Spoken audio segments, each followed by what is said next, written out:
Welcome to Annapolis Mosaics. Our program spotlights people in our community who are involved in activities designed to promote good human relations. I am Michael Keller, the chair of the Annapolis Human Relations Commission and your host. The commission is a city board that seeks to promote equal opportunity and to eliminate discrimination. My guests today are Dot Arita and Alexis Poganowski of the AVID tutoring program at Anne Arundel County Public Schools. Dot and Alexis, welcome to Annapolis Mosaics. Well, what is AVID and why that name? Okay. So AVID stands for, it's an acronym, Advancement via Individual Determination. It started in California and has moved out to many states and even countries across the world, and it's a program based really for college preparatory system. It starts as early as elementary school. In our county, it is in all middle schools and all high schools within the whole county, and we're even in 13 elementary schools at this time. So AVID, really, we take a look at our average student profile is going to be a student in the academic middle. They're going to be that student that has the will and the desire to go to college, but might need a little bit of support getting there. That support might be academically, perhaps they could achieve in an advanced placement class with the help of an AVID class. It is an extra class, an extra elective class students take within the school day. In that class, we focus on the areas of WICOR, as we call it, which is writing, inquiry, collaboration, organization, and reading. I'm really concentrating on building those skills for students so that they can be successful in their academic classes. They can organize their thoughts, their time, everything that they will need in order to successfully apply and be accepted into a four-year college or university. Many of our viewers might not be familiar with the term college preparatory. Could you explain a little bit what that means? Sure. So to get into college, it's getting harder and harder to get into college. I know when I was even in high school, which wasn't that long ago, getting into University of Maryland was difficult but not unheard of. And now I know students that have been Eagle Scouts with 4.0s that aren't necessarily even being accepted into our university system of Maryland. So college preparatory has become a big issue, and it focuses highly obviously on academics, making sure that you're have access to and are taking advanced courses along with doing well in those courses. But really it's looking so much more now at the full student. You still look at SAT scores, ACT scores, things like that. But I think a lot now it's really focused on your service, what you're doing to better your school, how you're involved in the community, how you're seen, as a player within your school. Are you taking leadership roles through student government, on your football team? But it's really making sure and taking our AVID students and making sure they have access and opportunities to all pieces to prepare them for that college, that next step. How did AVID get started? Could you give us a sense of the history here in Anne Arundel County? So over 30 years ago in California, there was a teacher who said in many meetings at our school where they looked at groups of students and said, how are we going to get these students to perform better? And in California, they were looking at migrant workers' children. And how are we going to make these kids perform better so that our test scores aren't affected? And this teacher stepped up and said, give me those kids and let me have them every day, and I'm going to work with them on being better students.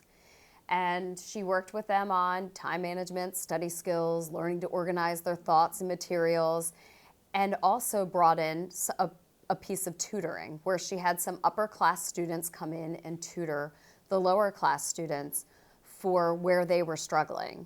And this program worked really well at her school, and these kids started to achieve. And then, being the smart businesswoman that she was, she packaged it up and sold it. So now it's all over the world. So in 2003, Anne Arundel County Public Schools looked at this AVID national program and said, I think this is something that can help our students. So we do target students in the academic middle. So we're not looking for those high achieving students who are already on that path and are going to get there on their own no matter what. We're looking for kids who are more of that middle section of students who maybe are first generation college students who didn't have parents who went through, the application process and kind of knowing what it takes to apply and to be accepted into a university. We're looking for students who are historically underrepresented in universities and colleges. So we look at, like our Hispanic students who aren't represented as much as they should be, and our African American students. And we look for these students and invite them to participate in AVID, where we help them grow their skills and become more college attractive. So that's our whole goal, is to graduate this group of students who are attractive to colleges, and they apply to colleges and see that, you know what, I did it. I have become what a college is looking for. Okay, those students are accepted. Once they're in the program, what kind of obligations, what are their responsibilities as students in the program? Sure. So they're expected to adhere to a contract. The student, we have AVID site coordinator, which is the teacher, and they run the program and all the logistics at each site, at each school. That coordinator will sign it. The AVID teacher will sign it, usually a guidance counselor, an administrator, the student, and a parent. And that contract is going to have them adhere to a certain GPA, a certain grade point average, to make sure that their grades stay. They need to sign their contract saying that they will provide, good citizenship as a student. So that's the behavior piece as well. And then the other things that, depending on the school, what they want them to be able to complete for the program. But it does, and there are students that could be put on probation based on grades or different things, but we have things set in place. We have success plans and different things to ensure that students can be successful, but sometimes we've got to let them know that they might need that little extra push to stay in the program. But usually once you're in, you'll stay through senior year. Based on your experience with this program, what are the reasons that students have for becoming involved with it, for participating in it? So I think for the most part, students want to be the most attractive student they can be. And sometimes, especially in the middle level, the parents kind of push and say, oh, this looks like a good thing for you. And we get a lot of students that way. But through participation, they learn, okay, if I really pay attention to what I'm hearing and I put these things into action, I'm becoming a better student. I'm becoming more successful in my classes. I'm able to take more rigorous classes than I was before. And it provides them a little AVID family, a little AVID network where they're with other students that are having, the same challenges, but also the same goal at the end. So they really get to work together with these students that are saying, you know what, I'm going where you're going, and let's work together to get there. I really just need to, on the AVID family piece is so huge. I think all of our teachers work very hard to create that. And then you have these kids that have been together since 6th, 7th, and 8th grade getting ready to graduate together. It truly is a family. And we intentionally build things into the curriculum to help foster that family environment. So we intentionally use stages of relational capacity to build their comfort level with one another, to build their trust with one another, to build their trust between the teacher and the student. And their confidence. Confidence building. We focus on that. We also give them opportunities. We take them out in to see colleges, to see what a campus feels like. What does a large campus feel like, a small campus? Many of our students might not have that opportunity otherwise. So that's an attractive factor. I also think we try very hard to bring the real world in to the classroom. Guest speakers, career speakers, really just trying to open students' eyes to what is out there. And I think for them that's very attractive as well. And you say that AVID is at heart a philosophy. And many of the things that you're saying right here would seem to fit into that, would it not? Yes. In terms of it being, could you describe in greater perhaps detail what you mean by when you said AVID is a philosophy?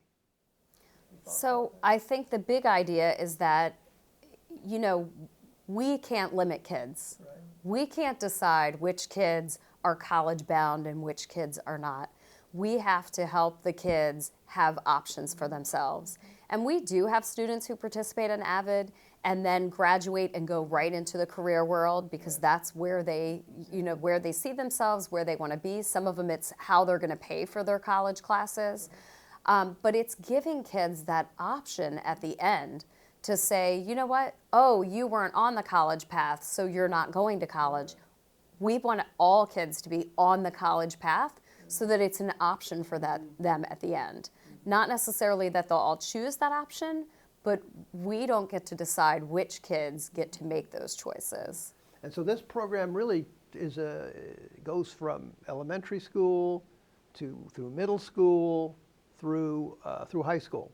Yes. And there's basically a tracking of students over this period of time. To what extent does the program change over time in terms of the kinds of instructions that are offered, in terms of dealing with different maturity levels of students? What kind of challenges do you encounter in that area? So the AVID Elementary model is a full school model. So it's a whole school saying, okay, in our school this year, we're going to focus on this. So maybe one year it's on organizing materials. So we've never really had a school-wide way to organize our materials. This year we're going to be consistent and we're going to have this method. And then the next year, maybe they work on a whole school model for goal setting and tracking goals. So the elementary model is really a whole school philosophy. Mm-hmm. When you get to the middle and high school levels, there is an AVID elective class. And those are the students who choose to participate and are asked to participate in that class and in that elective program. There's also a school-wide model at the secondary level as well, where we're saying, okay, what about the kids that aren't in AVID? Like, those kids need to know how to take notes well and use their notes. Those kids need to know how to organize their time and their materials. So there's a whole other network of school-wide efforts that are being done, but the students in the AVID elective class are getting like that intensive support along the way. So that's the difference there. Mm-hmm. What's a typical AVID class like? So at the secondary level, so middle school right. and high school, you spend a large chunk of time, the students spend in tutorials. Mm-hmm. So that's where the tutoring program comes in. And it's very interesting because I think when many people hear tutoring, you think one-on-one, we're going to practice, I'm going to show you the answer. But this is a very vastly different model, and it's incredibly student-centered. Mm-hmm. Students start training even from 6th grade through this tutorial process. Mm-hmm. And when they get through and the process is very Socratic based. Yeah, it's a collaborative inquiry model. So students are able to ask each other questions, and the tutor's role is really to facilitate that learning from peers. So they're not there to necessarily give answers, but to help students really come to those answers. When students aren't in tutorials, which we can talk more about after the break, they're participating in our AVID curriculum, which again focuses, it can be writing activities, inquiry-based. We try to throw in as much collaboration as possible, focusing a little bit on organization and then on critical reading skills as well. Okay. We're going to take a break now, but when we return, we will continue the conversation with Dot and Alexis on the AVID tutoring program at Anne Arundel County Public Schools. Very good.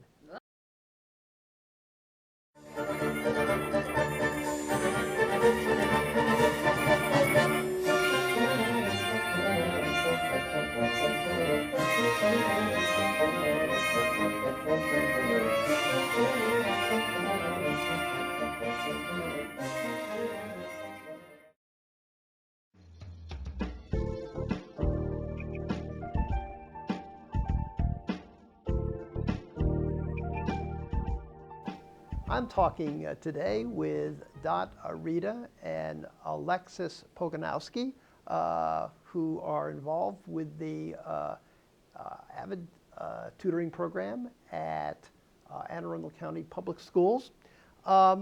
Before we took that break, you mentioned the issue of the tutors.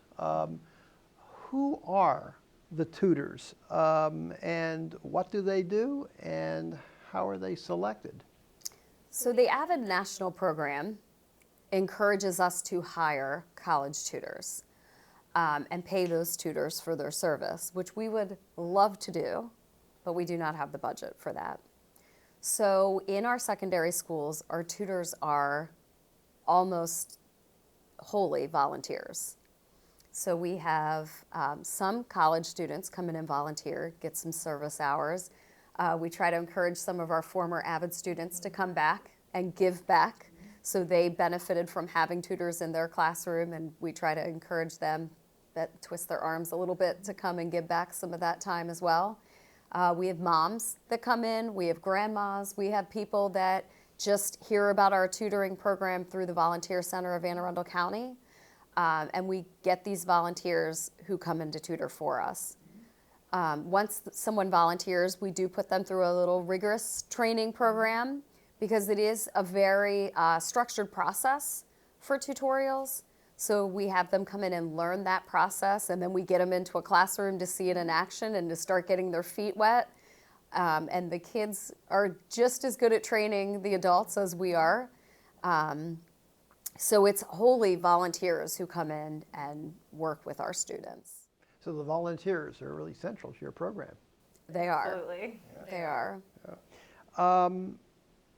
What is AVID's impact? How do you know that the program is successful? What kinds of evaluation or measurements do you use to track the success of the students in the program? I mean, we're in an age of accountability. I'm sure you both know that, working for the public schools. In the areas of education, there's always that desire of how can you really show that you're making a difference? So if you're asked a question, how do you know that you're making a difference with the AVID program at the county public schools? What kind of response do you have to that? So last year we had just over 500 AVID seniors at our 12 comprehensive high schools. 92% of those students were accepted into a four-year college or university.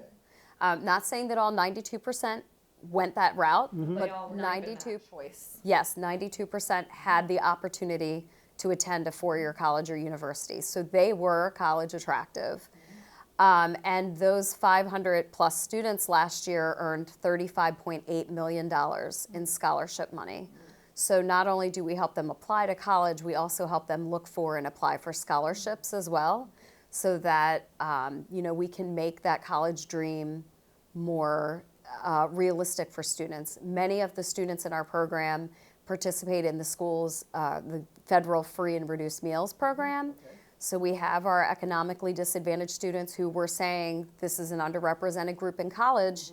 How can we help more of these students to have that option? So scholarships and grants and free money, which is what we track, is one of the ways that we help students make that dream more achievable. So that's one of the ways that we know it's working. We also collect, AVID Center itself collects extensive data based on each site, and it goes from anything to how many teachers are trained versus how many teachers are in the school, goes through all of the demographic data and who's getting accepted. Seniors go through an extensive questionnaire before they can exit the program and graduate. We look at, as a county, we look very much at grade data, and then we break that demographically down as well, and how are our AVID students performing opposed to non-AVID students, and where do we need help? And a lot of times it's math, which again reflects back into tutorials. I did a study in my class at one point, and 91% of the questions students get to choose the questions they want to work on for tutorials, and 91% of the time it was math questions. But as a tutor, you don't have to know math. So I don't want that to scare anybody off. The method, the Socratic inquiry-based method in which a tutorial process runs, you don't need to know the answer. It's almost better if you don't, because you'll help the students lead each other to an answer. But I also wanted to say, we also know that it's working. We know in our head because of all of those numbers, and we could pull them out and talk about them for hours. But I think we would both agree that, and all of our AVID teachers would agree, and students, we know it in our heart. And we could parade so many teachers and students through here that have a personal story about how this program has truly made a difference in their lives. Students who did not ever think college was a possibility, and suddenly they're getting accepted. So I think that those anecdotes are just as important. AVID also provides benefits to students outside of the classroom. Is that true? So they do get some additional academic support. I think one of the best benefits our AVID kids get is they belong to someone at the school. So when you go to a middle school or a high school where you have, 4 to 6 teachers in a day and over multiple days, you don't really belong to anybody. They're not like, oh, that's Mrs. So-and-so's kid. But when you're an AVID kid, you belong to someone. So if the teacher's walking down the hall and they see Miss Poganowski, the AVID teacher, they say, hey, you have this kid, and let me ask you a question about him, or let me tell you a story about him, or is there something going on I should know about? So the kids belong to someone. And for better or for worse, they belong to someone. So that AVID teacher is there kind of as they're like, they have that help in the school.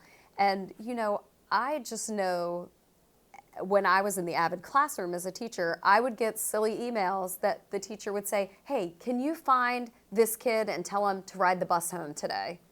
And the parents would email me because they knew the kid would get the message because the kid belonged to me. So I think that's one of the biggest benefits.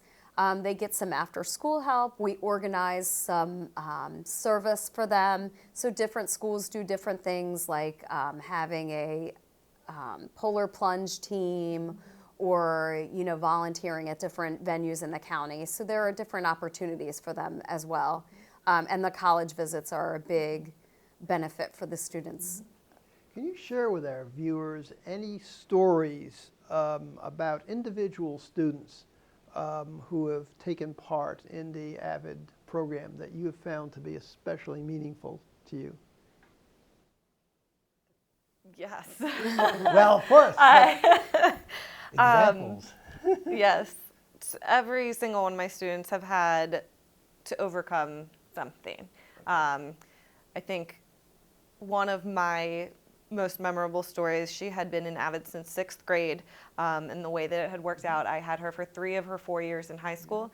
I was also her cheerleading coach, so it made our relationship, she came to me for a lot. Beginning of senior year, there was a house fire where she lived. Everyone was okay, but they lost everything. And she ended up having to leave the AVID program. She needed to do early release so she could work and help support her family. So that was very hard, and she came to me devastated that she had to leave a program that she had worked for so long. But because of the relationship we had, we were still able to work through after school, lunch times, anytime that she could come in and get her applications together. And she just in December graduated from Stevenson University with a degree in biomedicine. So it's pretty amazing, the tenacity that she showed, and I really believe that the AVID program, despite the fact she couldn't quite finish it, it had built that foundation in her and that will to succeed. And I'll give you a middle school example because I was a middle school teacher, and the hard part about being a middle school teacher is you don't see that end result. You don't have kids running down the hallway with that acceptance letter in their hand going, guess what I got? So it's hard as the middle school teacher to think are we making a lasting impact? But I had taught a group of students for 3 years at the middle level, so they were together for AVID 6, 7, and 8, and their classes got mixed up over the years, but they were together, they were a group. And one of our students at the age of 21 had a freak accident and passed away. And I went to the funeral, and when I got there, our whole 8th grade AVID class was there. And I walked in, and the kids looked at me and they said, we knew you'd be here. And they were all there. And some of them did not continue with AVID in high school. They went different routes and different paths, but they still remembered after all those years, the kid was 21, they still remembered that bond they had in 8th grade. And they knew that not only I would be there, but they would all be there. And that just to me really showed, we made this bond when they were, pre-teens, and it stuck even though they followed different paths. Many of our viewers may be asking how they can get AVID at their school or may want information. how can they reach you? How can they find out more about AVID? So we have AVID in every comprehensive middle school and high school in Anne Arundel County. All schools need volunteers. All schools accept applications throughout the year. To get more information, they can go to aacps.org/AVID, AVID. And if you type that into your browser, it'll take you right to our AVID Anne Arundel County homepage where you can find an application, you can read more about each school. So if you just want to know about the program at your kid's school, there's a link on there for that. If you're interested in volunteering, there's contact information on there for that. And we're always looking for more volunteers. Thank you for viewing our program today, and please join us again on Annapolis Mosaics. If you would like to have more information about the Annapolis Human Relations Commission, please jot down the information on the screen. You can reach us at 410-263-7998 or by email at hrcommission@annapolis.gov. Or check out our page at the City of Annapolis website. Go to www.annapolis.gov, click on City Government icon, then Boards and Commissions, and scroll down to the Human Relations Commission page. And always remember the words of Dr. Martin Luther King Jr., who said, "We have flown the air like birds and swum the seas like fishes, but have yet to learn the simple act of walking the earth as brothers and sisters."